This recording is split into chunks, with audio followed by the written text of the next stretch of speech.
Merci. Alors, et bienvenue en ce 3 décembre, déjà le mois de décembre, sur cette conférence qui est organisée. C'est une série de conférences qui est sous l'impulsion de l'Assemblée des Bahaïs de Québec. Nous en sommes à notre 2e saison. On a toujours fait ça, même avant la pandémie, différentes conférences en présentiel. Ça existe, ça existe encore en présentiel. Mais cette année, pour notre 2e série qui répond à des besoins de la communauté, puis des suggestions, etc., on l'a fait en mode virtuel. Donc, je vais vous demander, si vous le voulez bien, de fermer vos micros parce qu'on entend des petites voix derrière. Et oui, c'est ça, je me dis. Donc, si vous pouvez fermer vos micros, ce serait apprécié. Et fermez votre caméra aussi pour garder toute notre attention sur les propos de notre conférencier. Puis, vous avez en bas de votre écran, si c'est en français, c'est une petite boîte qui s'appelle Converser ou en anglais Chat. Et quand vous cliquez dessus, vous allez voir une série là, de petites bulles et vous pouvez écrire des questions. Alors, ça permet, si jamais vous ne voulez pas perdre votre idée, ça permet de, quand le conférencier dit quelque chose, vous pouvez écrire une question. Puis moi, à la fin, je vais les prendre une par une. Évidemment, ceux qui vont vouloir ne pas utiliser le chat et écrire leurs questions, vous pouvez à la toute fin, une fois que j'aurai passé les questions dans le chat, poser des questions plus spécifiques à notre conférencier. Donc, la conférence dure un peu comme toutes les conférences qu'on a débutées, je dirais entre 30 et 40 minutes. C'est le temps qu'on donne dans l'ensemble à nos conférenciers. Puis ensuite, on veut surtout avoir une période d'échange, de dialogue avec le conférencier pour aller chercher les éclaircissements nécessaires. Donc, la prochaine diapositive, vous allez voir une série de coins de feu. Donc, on est à celle du 3 décembre qui est une alliance unique. La prochaine, je vous invite déjà pour la prochaine, le 14 janvier, coopération et réciprocité pour un système agroalimentaire durable avec Tamari Langlais. Donc, 14 janvier, veuillez noter ça à votre agenda. Et vous avez toute la série ici qui est affichée, qui est aussi affichée sur notre site Facebook et de même que sur le lien, là, le site web de la communauté Baha'i de Québec. Donc, sans plus tarder, je vais vous présenter notre conférencier. Je ne sais pas qui a le micro ouvert, mais j'entends comme un bruit de déménagement. Alors, Soël Nacostine, ingénieure. Donc, Soël possède un baccalauréat en ingénierie de l'Université Laval, de même qu'une maîtrise en sciences de l'eau. Soël est un ingénieur concepteur senior. Il œuvre depuis plus de 25 ans dans le domaine de la conception et de la construction d'infrastructures urbaines. Il a participé à la réalisation de projets municipaux majeurs au Québec, bien sûr, mais aussi à Trinidad et Tobago, en Haïti, en Afrique et dans les communautés autochtones canadiennes. Soël est marié et père de 3 enfants. Il est membre de la communauté Baha'i et est très épris du sujet de l'Alliance et des enjeux qui s'y rattachent.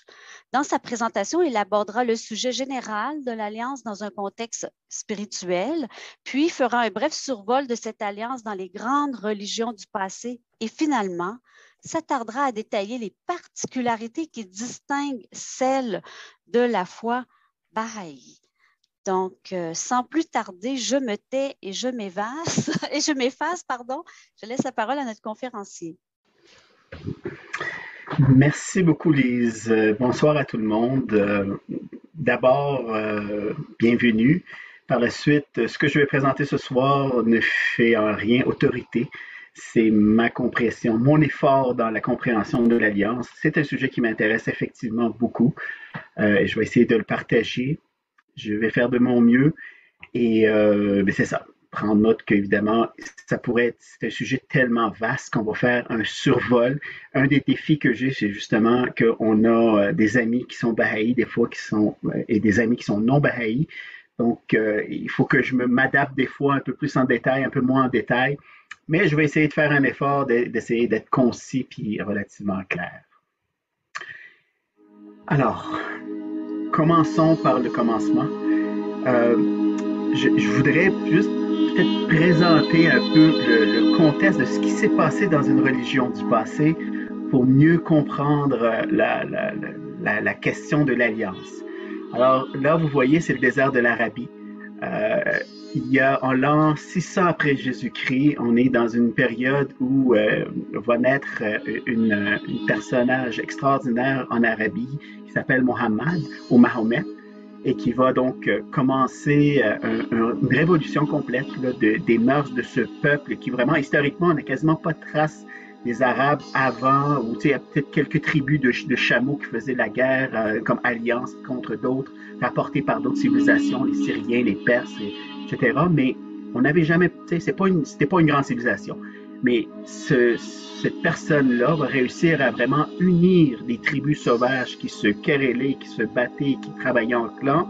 Il va les unir ensemble et ensemble, ils vont vraiment révolutionner leur époque et même la planète en entière parce que ça va devenir une des plus grandes civilisations de la planète qui va révolutionner les mathématiques, etc., etc. Mais tout cela part de ce travail de ce prophète de Dieu-là qui s'appelle Mohammed.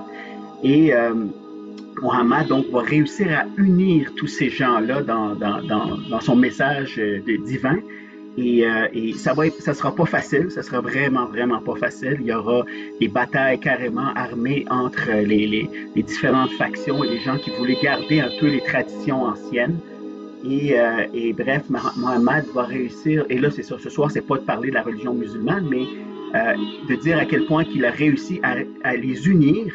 Évidemment, quand il va sentir la fin de sa vie approcher, après tout ce travail d'une vie et de révélation et d'enseignement, il va quand même pas laisser toute cette religion-là comme ça et partir sans vouloir protéger sa propre foi. Et on voit très bien dans le Coran et dans les traditions, parce qu'on sait que l'islam, il y a beaucoup de ce qu'on appelle les hadiths, donc ce que les gens ont rapporté par différentes sources de ce qu'a dit Mohammed, que Mohammed vraiment protégeait beaucoup sa famille, voulait il disait vraiment que sa famille était très importante dans la direction future de la religion musulmane.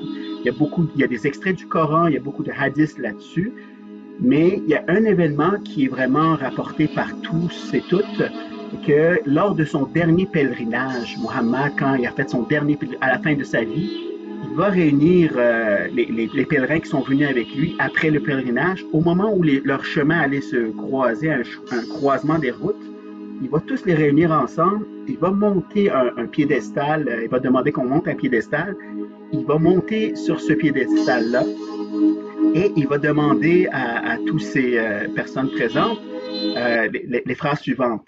Il leur demande par exemple, puis ça c'est vraiment rapporté, j'ai un petit peu les sources ici, là, mais c'est rapporté par les sunnites, les chiites, c'est vraiment quelque chose il n'y a aucune contestation là-dessus, mais il va donc tout les réunir là, il va leur demander à tous ces pèlerins-là, est-ce que ne suis-je pas prioritaire sur vous, ne suis-je pas votre maître, ne suis-je pas celui qui a de l'autorité sur vous?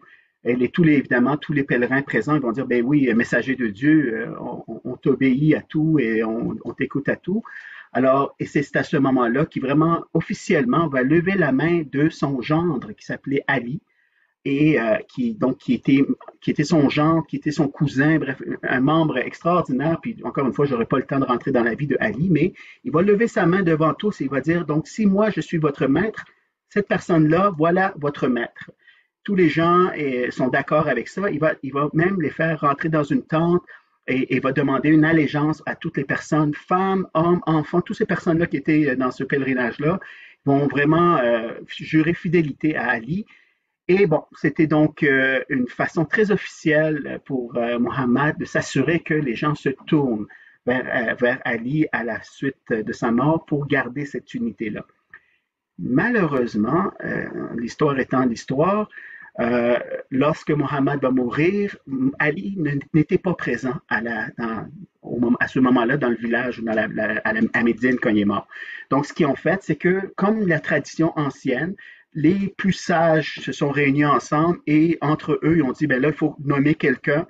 Alors, la personne avec la plus grande belle barbe blanche, le plus sage du groupe a été choisi. C'est un homme extraordinaire, un compagnon de Mohammed de la première heure qui s'appelait Abou Bakr. Alors, ils ont dit non, c'est Abou Bakr qui va être notre chef parce que, ben, c'est ça. C'est comme ça qu'on a toujours marché.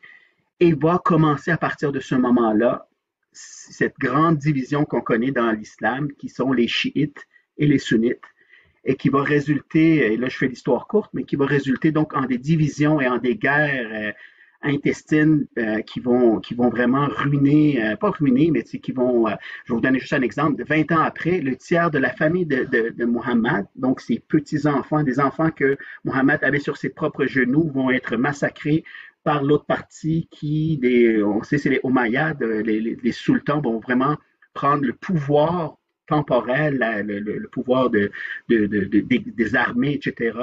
Mais le message spirituel vont un petit peu le laisser de côté. Et donc, ça va devenir un empire plus que le message spirituel. Donc, ça va vraiment nuire beaucoup à tout cela. Et évidemment, encore aujourd'hui, bon, on a des guerres intestines entre sunnites et chiites. Et là, toutes les autres divisions, il y en a quand même beaucoup des divisions dans l'islam. Mais donc, ici, juste un petit résumé. Donc, on voit le premier calife qui est Abou Bakr. Après ça, ça va être Omar. Après ça, Osman.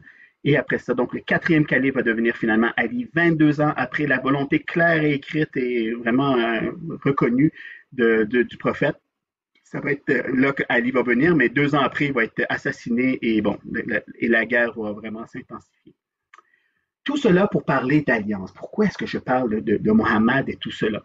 Mais c'était un petit peu pour montrer à quel point c'est important, l'alliance. Dans le fond, l'alliance, c'est quoi? L'alliance, au sens religieux, c'est une entente. C'est un contrat, une entente qui lie entre Dieu et l'homme ou entre le prophète et ses disciples, par laquelle Dieu exige un certain comportement de la part de l'homme, en retour duquel il garantit certaines bénédictions.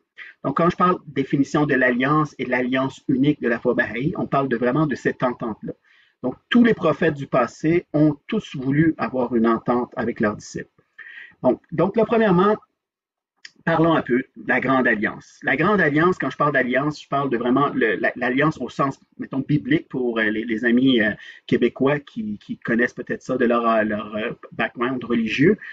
C'est l'alliance de la Bible, l'alliance que Dieu est toujours là et que d'Abraham va venir une lignée de prophètes pour guider les disciples et les chrétiens et les juifs et bref, le peuple abrahamique pour garder cette source de guidance entre l'homme, que donc Dieu n'abandonne pas l'humanité. Ça, c'est la grande alliance. Que Dieu envoie des messagers et qui continuera à les envoyer comme des printemps qui viennent à chaque année pour renouveler la terre, au sens spirituel, bien sûr. Ben, c'est ça la grande alliance. Donc, c'est une lumière qui toujours exister, puis qui va toujours exister. Et Baha'u'llah, lui, explique que finalement, tous ces prophètes-là du passé font partie de la même grande alliance divine, que donc viennent toutes de la même source d'un seul Dieu, qui donc s'assure qu'on ait une suite dans le message, qu'on adapte donc progressivement ce message-là à l'humanité, et cela, et en tout cas, dépasse encore une fois mon petit temps que j'ai aujourd'hui. Mais c'est ça qu'on appelle donc la Grande Alliance. Donc, et de cela, j'en parle un peu moins ce soir. Ce que je veux parler un petit peu plus, c'est de la moindre alliance. Moindre alliance, pas dans le sens que c'est moins important, mais c'est que c'est l'alliance que fait le prophète avec ses disciples. Et c'est là, par exemple, que l'histoire que je vous ai dit tantôt de Mohammed et de Ali, c'est la moindre alliance de l'islam.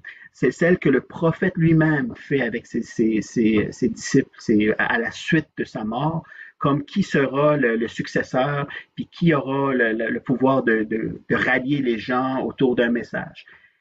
Ça, la question elle se pose, mais pourquoi qu'on parle de l'alliance, la moindre alliance? Pourquoi est-ce que ce point-là? Parce qu'on sait que nos soirées, c'est un sujet quand même qui doit toucher en quelque part à l'actualité. Pourquoi qu'on parle quelle est l'importance de ce sujet-là à revenir aujourd'hui? Ben, l'importance, elle est là parce que euh, la religion, toute religion a un très grand pouvoir d'unité et de très grand pouvoir de créer une civilisation qui va vraiment résoudre beaucoup de problèmes que vit l'humanité dans cette époque-là. Donc, je vais vous dire deux écrits qui vont mieux dire ce que je pense. Donc, venant de la Maison universelle de justice, c'est pour orienter et canaliser les forces libérées par sa révélation. Il a institué son alliance dans le pouvoir à préserver l'intégrité de sa foi, maintenir son unité et stimuler son expansion. Donc, cette alliance-là, donc les gens qui restent fidèles à leur prophète, pour ne pas le diviser en groupes, en différents sectes et différentes branches, permettent donc de préserver son intégrité, de garder son unité et d'évidemment stimuler son expansion. Et aussi d'assurer la continuité de l'autorité divinement désignée qui coule de la source de la foi. Il y a un fort pouvoir spirituel dans le messager de Dieu. Et ce pouvoir spirituel-là, cette guidance spirituelle-là, elle est sauvegardée par la personne qui est désignée par le prophète lui-même et non par la personne qui veut avoir le pouvoir. Parce que, bon, historiquement, encore une fois, toutes les religions du passé jusqu'à aujourd'hui se sont divisées des fois par des simples questions de pouvoir. Là, la personne, on voulait le pouvoir, on veut la richesse, on veut la prestige qui vient avec le chef. On sait combien de papes se sont battus pour garder le pouvoir de la chrétienté. C'est la même chose dans toutes les autres religions, ce n'est pas réservé. Aujourd'hui, il y a plus de 10 000 églises différentes en Afrique, il y a 10 000 églises différentes. Donc, ce pouvoir de l'interpréter, d'avoir un certain prestige, de contrôler une petite communauté, c'est très attirant pour les gens. On le voit dans toutes les religions. Donc, c'est important de préserver cette unité-là et de continuer à nourrir l'humanité. Imaginez un instant si l'islam avait été guidé par son messager et gardé son unité spirituelle dès le départ, qu'est-ce que ça pourrait être aujourd'hui? Même chose avec le christianisme, même chose avec le bouddhisme, etc. Donc, des fois, on pense que le message de Baha'u'llah est tellement une grande beauté, personne ne voudrait faire ça. Dans la foi Baha'i, il y a eu plusieurs tentatives, on va en parler tantôt, de cette division-là, de prendre pouvoir là-dessus. Je pense qu'on a parlé. Aussi, il y a une question de crédibilité, puis ça, je pense au Québec, on a beaucoup. Tu sais, comment est-ce qu'une religion peut se chicaner tout le temps, être divisée en plein de morceaux, puis vouloir réunir l'humanité, réunir les gens ensemble? Il y a aussi une question de crédibilité derrière ça. Alors, ça m'amène à parler un petit peu de la moindre alliance ou de la foi Baha'i. Donc, pourquoi que la foi Baha'i, son alliance, elle est unique et sans parallèle dans l'histoire de l'humanité? La principale raison, c'est parce qu'elle a été écrite explicitement et clairement par la main d'autorité lui-même, Baha'u'llah dans ce cas-ci.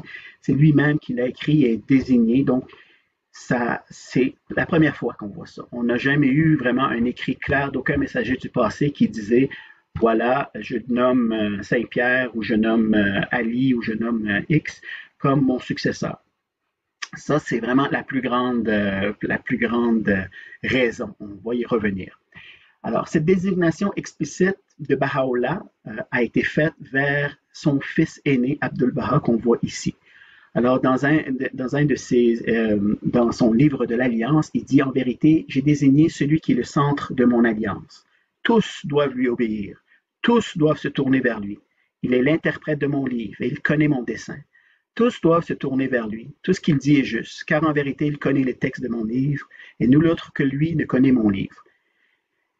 Je crois que comme écrit clair pour dire à qui se tourner après moi, on ne pouvait pas trouver plus clair. Je pense qu'il le répète probablement intentionnellement parce que on a tellement tendance à dire ouais, mais peut-être que. Alors, et tout cela, malgré cela, vous allez voir un peu l'histoire quand même. Donc, c'est ça. C'est ça qui fait que, mettons, imaginons un petit peu si Mohammed avait dit la même chose clairement en désignant Ali. Une personne qui aurait dit non, c'est Abou Bakr ou c'est telle personne, elle n'aurait pas la légitimité. Elle ne peut plus avoir une légitimité parce qu'on a cet écrit authentique qui dit voilà, tournez-vous vers Abdul-Baha. Donc, c'est très important ce concept d'authentification et de désignation par écrit de qui est mon successeur. Il y a un autre aspect, évidemment, c'est qui était Abdul-Baha, parce que ça vient changer beaucoup sur la prestige de ce covenant-là, de cette alliance-là. Donc, rapidement, je vais vous présenter qui était Abdul-Baha, qui est né donc le 22 mai 1844 à Téhéran. c'est le même jour que le Bab va déclarer sa mission. Bon, pour ceux qui ne savent pas, l'Afro-Baha'i, le Bab, c'est le précurseur de Baha'u'llah. Donc, le Bab va venir en 1844 annoncer en Perse à une ville qui s'appelle Shiraz en annonçant que c'est lui qui est le messager que les musulmans attendaient et que il est venu pour préparer l'arrivée d'un autre messager de lui qui va suivre et qui va être Baha'u'llah concrètement.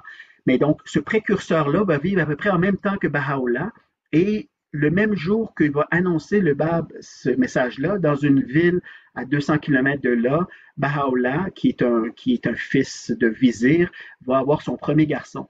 Et ce même soir-là, ce garçon-là, on va l'appeler Abbas, et qui va devenir plus tard Abdul-Baha. Alors,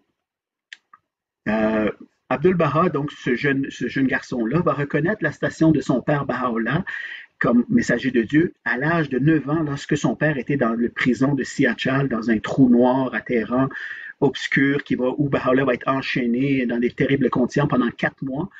Abdul-Baha qui va aller voir son père enquérir de ses nouvelles, et il va sentir que son père est différent, son père a changé, et c'est là la première fois qu'il va reconnaître la station de son père. Évidemment, je ne pourrais pas tout raconter, ni l'histoire de Baha'u'llah, ni toute l'histoire d'Abdul-Baha dans ce temps-là. Je ne fais qu'un survol. Mais ce qui est simple à dire, c'est qu'il fut le compagnon de son père tout le long des souffrances et des exils et des prisons de son père. Baha'u'llah va être exilé, va être condamné, va errer de prison en prison jusqu'à sa mort. Et Abdul-Baha va toujours être là pour l'accompagner, pour être un pilier à supporter son père, à le protéger autant que possible et à aider tous les amis, autant Baha'i que non Baha'i, qui étaient évidemment autour de lui. Abdul-Baha, en fait, va être libéré de l'ordre du sultan ottoman comme 1908 à la révolution turque, la révolution des jeunes turcs. Donc, il va passer 60 et quelques années, bref, en prison, 1908, 1950, ça fait à peu près 58, quasiment 60 ans qu'il va passer en réclusion ou en exil. Pendant cela, comme je vous ai dit, il est le rempart pour son Pierre et s'occupe beaucoup des nécessiteux. Voici en gros pour ceux que la géographie intéresse. Baha'u'llah d'exil de Téhéran jusqu'à Bagdad, va après ça être exilé jusqu'à Constantinople, après ça jusqu'à Andrénople, pour être envoyé dans la pire prison de l'Empire ottoman, qu'on voit ici en jaune, qui était à l'époque Acre. Et c'est là que Baha'u'llah va finir ses jours, et c'est là qu'aujourd'hui est le centre mondial de l'Afro-Baha'i, à côté de cette ancienne prison-là de l'Empire ottoman. Abdul-Baha, quand Baha'u'llah, à l'âge en 1892, va décéder après un accès de fièvre à Baji, où il est présentement, son corps repose, on va lire le testament explicite. Et il va être lu 9 jours après, comme la tradition le demandait, devant tous. Et tout le monde était là, et tous les Bahaïs vont reconnaître que c'était authentique, etc.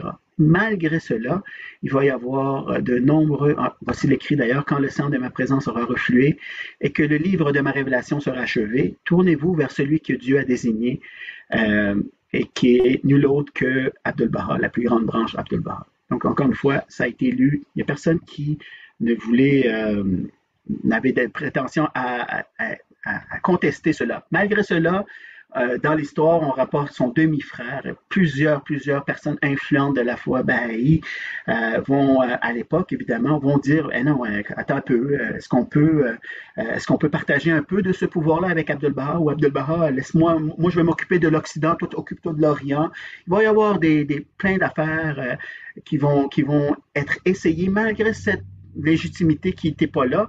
Évidemment, à cause de ce testament-là, 99% des Bahaïs et des personnes qui voulaient suivre le chemin pouvaient se fier sur un document authentique pour garder donc l'unité derrière Abdul-Baha. Abdul-Baha va beaucoup souffrir évidemment de voir par exemple ses demi-frères lui planter, essayer de dilapider des écrits, changer des textes, etc. Mais au bout de la ligne, c'était vraiment des efforts, des coups de pied, des coups de bâton dans l'eau, coups d'épée dans l'eau. Abdul-Baha, donc, à la mort de son père, c'est là on va l'appeler Abdul-Baha, parce que jusqu'à date, son prénom, c'était Abbas.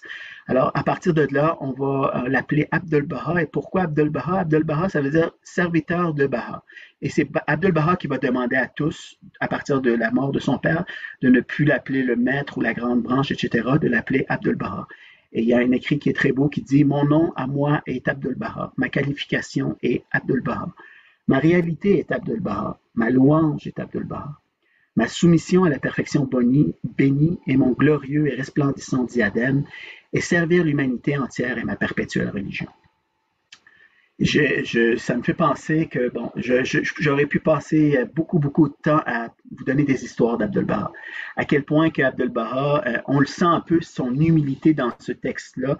À quel point que cet homme-là, lorsque on a tellement de témoignages, ça se passe quand même au début du 20e siècle. Là. Tout le monde des Occidentaux, des Orientaux, des ambassadeurs, toutes sortes de monde ont rencontré Abdul-Baha dans différents contextes.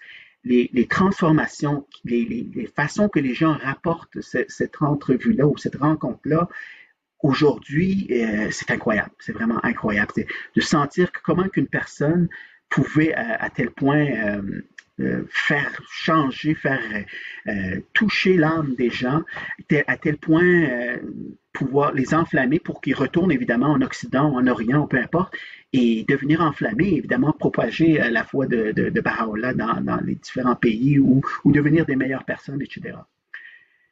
Abdul-Baha a eu ce qui est unique aussi, c'est qu'Abdul-Baha est venu en Occident. Quand il a été libéré de prison, comme je vous disais, en 1908, quelques années plus tard, en 1912, à l'âge de quasiment 70 ans, va venir en Occident. Il va venir faire le tour de l'Europe, il va aller aux États-Unis faire le tour et c'est une bonté en quelque part, parce que là, on a beaucoup de photos qu'on n'avait pas, parce qu'évidemment, en Occident, la technologie était beaucoup plus avancée. On a même un vidéo qui est dans un film tout récemment émis par le Centre mondial.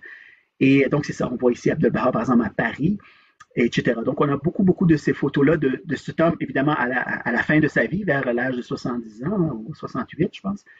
Et il est venu à Montréal. On a d'ailleurs la maison où Abdul-Baha est resté, et aujourd'hui un sanctuaire Baha'i à Montréal. Et on est la seule ville au Canada dont Abdul-Baha a béni le sol. Et quand il est arrivé, parce que dans le fond, dans ces villages, dans tout son périple, il rencontrait des gens, il faisait des conférences dans différentes églises, différents forums. Et ça, c'est les quelques journaux et articles de journaux qui sont arrivés lors de son passage à Montréal. Donc, il a vraiment eu beaucoup de publicité pour les 9 ou 10 jours là, qui étaient à Montréal. Là. Ça a été très intense comme période et encore aujourd'hui, en tout cas, encore une fois, un sujet qui dépasse longuement ma présentation sur la moindre alliance. Mais c'était très intéressant.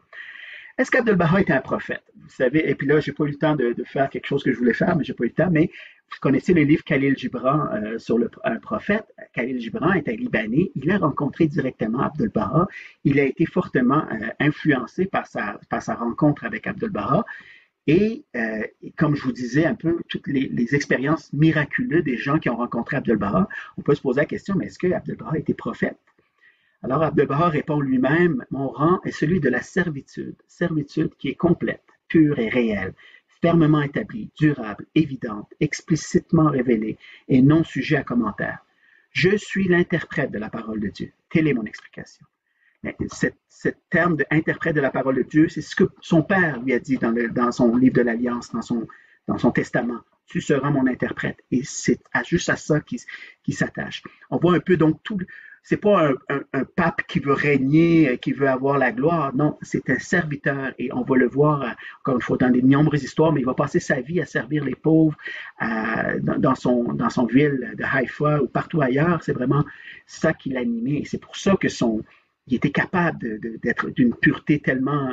son âme était tellement pur qu'il pouvait refléter la lumière des enseignements de son père, Baha'u'llah. Il était capable de se purifier complètement lui-même pour que vraiment la lumière se transmette. C'est une image que je vous donne, où il était comme bref, encore une fois, c'est un mystère qui était Abdul-Baha, mais ça fait partie de pourquoi l'Alliance Baha'i était unique et sans parallèle dans l'histoire, c'est que on a une personne en Abdu'l-Baha qui était quand même de grande capacité et d'une grande humilité. Lorsqu'il va décéder, Abdu'l-Baha, en 1921, il va y avoir, ça c'est à Haïfa, la ville où il a passé toute sa vie, où il s'occupait de tous les nécessiteux, où tous les pauvres l'appelaient le père des pauvres.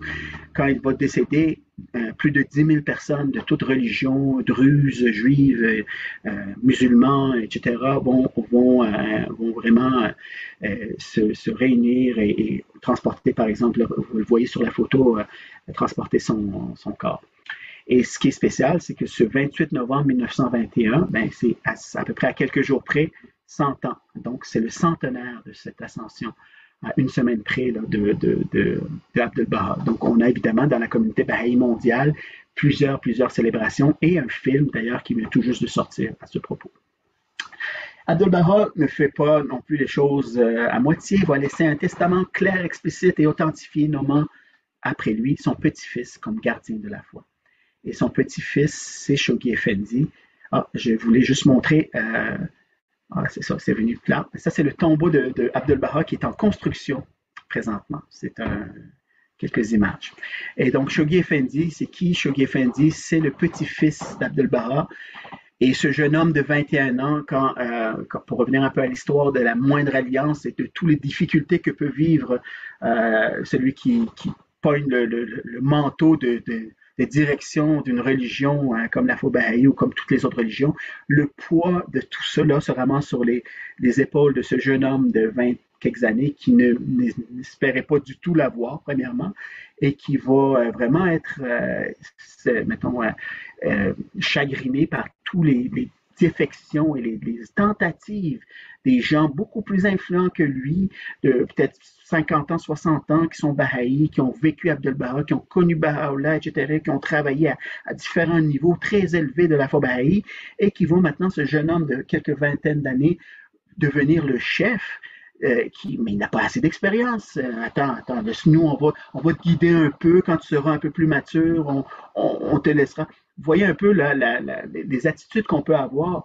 Ben, cette personne-là, Shoghi Effendi, qui est le gardien qu'on appelle, donc le gardien, il y a un rôle de protection et de croissance de la communauté baha'i, va souffrir beaucoup, va être vraiment beaucoup challengé, excusez l'anglicisme, par certains amis. Mais encore une fois, à cause du testament clair et explicite, les gens sincères, les gens qui veulent vraiment quelque chose de vraiment plus noble pour l'humanité vont se rallier derrière lui et toutes les tentatives de division vont par elles-mêmes mourir après quelques années ou après quelques tentatives. Donc, rapidement, la lignée d'autorité, donc je vous ai rapidement parlé du Bab, le précurseur, Baha'u'llah, le messager lui-même, Abdu'l-Baha, le fils, le centre de cette alliance-là, Shoghi Effendi, le gardien, qui est la suite de cette alliance-là. Et aujourd'hui, c'est la Maison universelle de justice qui est dans les écrits de Baha'u'llah avec le gardien comme l'autre tenant. La Maison universelle de justice est un corps qui est élu. Il n'y a pas personne, donc c'est vraiment 9 personnes qui sont élues au vote mondial de la communauté baha'i. Et ces 9 personnes-là, lorsqu'ils prennent une décision aujourd'hui, en 2021, à la autorité sur tous les bahaïs sur la Terre. Et donc cette lignée d'autorité-là, elle est conservée. Il y a aujourd'hui un pilier pour contenir et guider la communauté baha'i mondialement. Et ça vient vraiment explicitement et selon l'autorité même du prophète. Donc, c'est ça qui est unique dans la foi baha'i. On a réussi, malgré les milliers de tentatives, à préserver cette autorité-là jusqu'à aujourd'hui. Question. La foi baha'i est-elle immunisée contre les tentatives pour la diviser? Le gardien répond. Ce serait pure illusion, tout à fait irraisonnable et injustifiable d'imaginer que la cause soit en tout temps immunisée contre toute divergence d'opinion ou toute défection de la part de ses innombrables adeptes. Effectivement, ça va de soi. Maintenant, est-ce que l'alliance Baha'i, cette alliance que je vous ai parlé, là, est-ce qu'elle sera testée sérieusement? Nombreux et sérieux peuvent être les obstacles, répond le gardien, soit de l'intérieur, soit de l'extérieur, et qu'on rencontrera dans les jours à venir. Donc, effectivement, il y en aura des tentatives. Il va y en avoir encore des tentatives. Il y a encore aujourd'hui des gens qui se disent, ouais, la foi bahaï se trompe là-dessus, j'ai raison, voici comment il faudrait interpréter ceci ou cela, ou voici comment il faudrait faire ceci ou faire cela. Mais c'est ça, l'Alliance Baha'i protège cette structure de la communauté Baha'i, de cette religion-là. Baha'u'llah dit, en vérité, Dieu fait ce qui lui plaît, mais rien ne peut annuler son alliance. Rien ne peut faire obstacle à sa faveur ou s'opposer à sa cause. Il fait de toute sa volonté ce qui lui plaît et il est puissant sur toute chose. Et là, Baha'u'llah vient donner un petit peu une assurance, une promesse que c'est Dieu lui-même qui protège cette alliance-là, cette nouvelle branche de cette histoire de l'humanité qui va évidemment résulter dans l'objectif de la foi baha'i à une unité du Commonwealth humain, de cette grande unité mondiale qui a été prédite depuis longtemps.